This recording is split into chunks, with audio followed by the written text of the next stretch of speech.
That's pretty good. We hear about different updates from Google all the time. And how do you know which are the good ones for your business, or how can you make the most out of your online business? Well, today I want to give you a few tips on how to use the Google updates on your benefit. So this is going to be the agenda for today. And what I want to do essentially is that by the end of this session, that you're all empowered and that you feel that you're expert pilots of your own websites. So let's go on board. But before that, let me tell you a little bit about myself. My name is Aurora, or for those of you who don't speak Spanish, Aurora. I come from Spain, and I work for the Trust and Safety Outreach team for Google in the Bay Area in California. What my team does is we talk to different content creators and webmasters, first of all, to hear about their issues online and try to help them solve them. And secondly, we do our best to help them improve their content online. What we also do is we listen to different users about the feedback on the Google products, and we bring them back to the relevant teams. So now that you know what I do, let's get started. First of all, I wanted to tell you the story, the mobile-first indexing story. And like every good story, it starts with once upon a time. Once upon a time, Google's indexing systems took the desktop version of websites in order to analyze the relevant content for users and serve it to them. And day by day, more and more users, internet users, started using Google search on their mobile phones. Until one day, there were issues with the content that users were seeing on their mobile phones versus the content that they were seeing on desktop. And because of that, Google started experimenting with a mobile-first index until one day, we finally announced a few months ago that Google was finally going to go with a mobile-first index. Now, the moral of this story is that, yes, Google is going to more broadly, and it is more broadly, launching a mobile-first index. But don't worry, if your site is not ready to make this transition, it won't make it yet.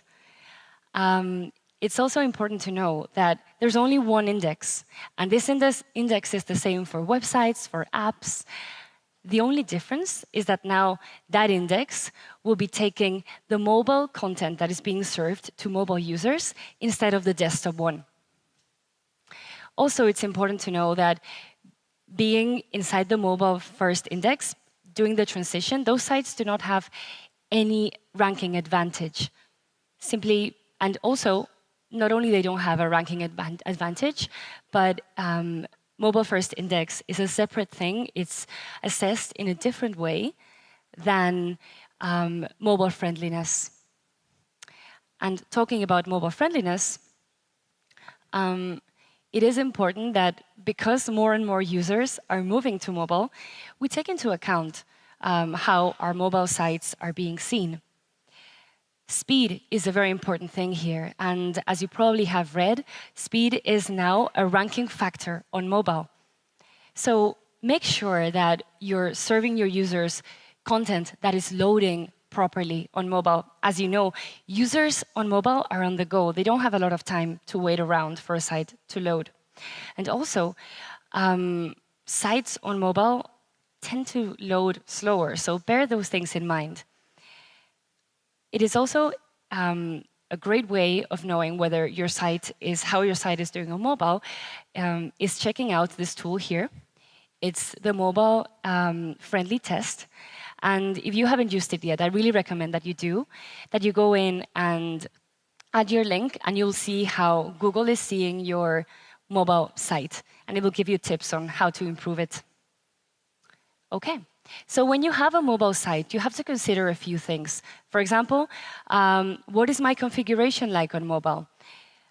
Google typically supports 3 types of mobile configurations, and these are responsive, dynamic, and a separate mobile site version. In Google, we recommend the responsive sites, and it's a very simple reason, because there's only one URL, and hence there's only one point for maintenance. So it simplifies the process quite a lot. However, if you do have a mobile separate version, don't panic, it's okay.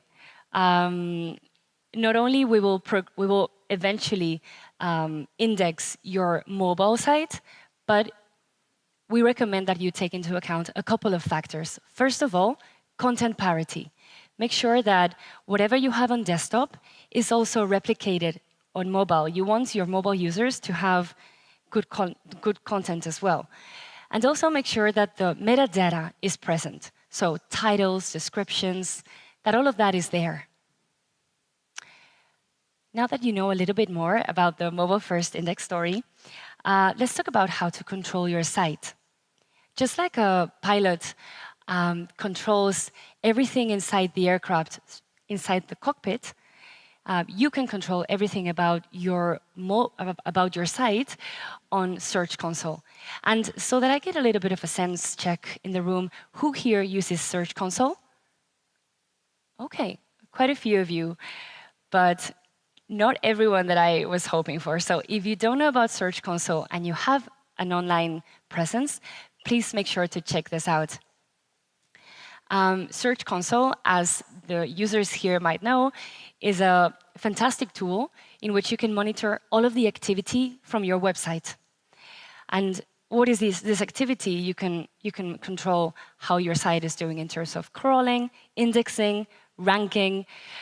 And also, it's a fantastic way of messaging with Google, as in, if there's any issues or errors concerning your site, you will be getting notifications there.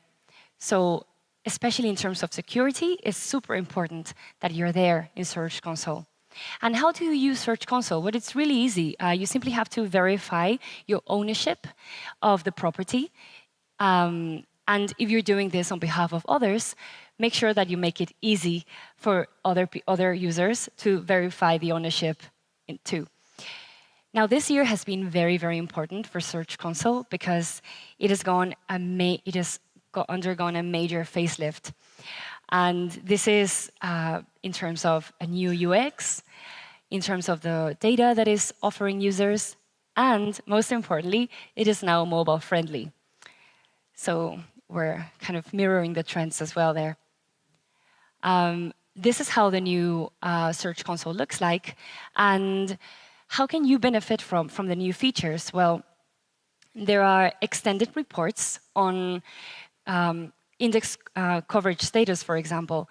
And what is actually very cool is that the performance report has now 16 months worth of data in comparison to the 12 months that the current version has. It is also very, very cool because it is task-oriented, and that means that you will get notifications on particular errors and the URLs affected by those errors. And not only that, but you will be able to get the tools that will help you debug certain issues. And finally, because sharing is caring, and because it is not the only, because SEOs or developers are not alone many times in developing or maintaining a site, they can now share the reports, the links to the errors, with people who are not necessarily on Search Console or verified on a certain property, so that everybody can see live what errors are affecting a site. So just like when you go to the airport and you have to show your passport in order to identify yourself, it is important that you mark up your sites in order to tell Google what your content is about. So we have here a typical HTML page, and we have the critical metadata. So we have the page title, the URL, and the description. The presence of these tags are not it's not compulsory and it's not going to help your ranking. What it is going to help you with is with the decision that your users make whether to click or not on your site, because this information will appear in search results. Also, we know that, there we go. We know that search results are not only limited to the 10 blue links. We see results that are a little bit more complete nowadays, like, for example, recipes or jobs or reviews like book reviews, movies, local businesses. These results are called rich results. And how do you get them? You get them with structured data. What is structured data? Structured data is simply a markup language by which you are giving Google more information about what the content of your website is about. This is not necessarily a ranking factor, but it is helping the search engine understand better. And the more information you give, the better you'll be served to the relevant users. So if you have a recipes page, for example, think about marking cooking times, ingredients, calories. Think about these things. Think about your users. How can you benefit from structured data? Well, your business can benefit from it because your users will be able to find your content in a quicker and easier way, and you will get relevant traffic to your website. And that's essentially what you're looking for.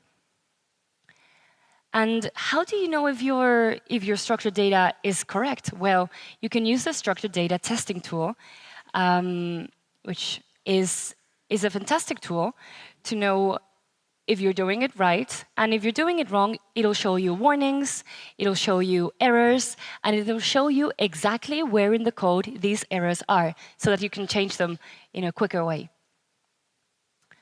So I wanted to bring up an example so that you know what impact structured data can have on a website.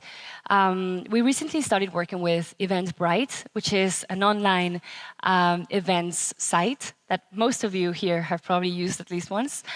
And what they did see once they started implementing rich results is that they saw a 100% increase in search traffic to their sites, to their listings.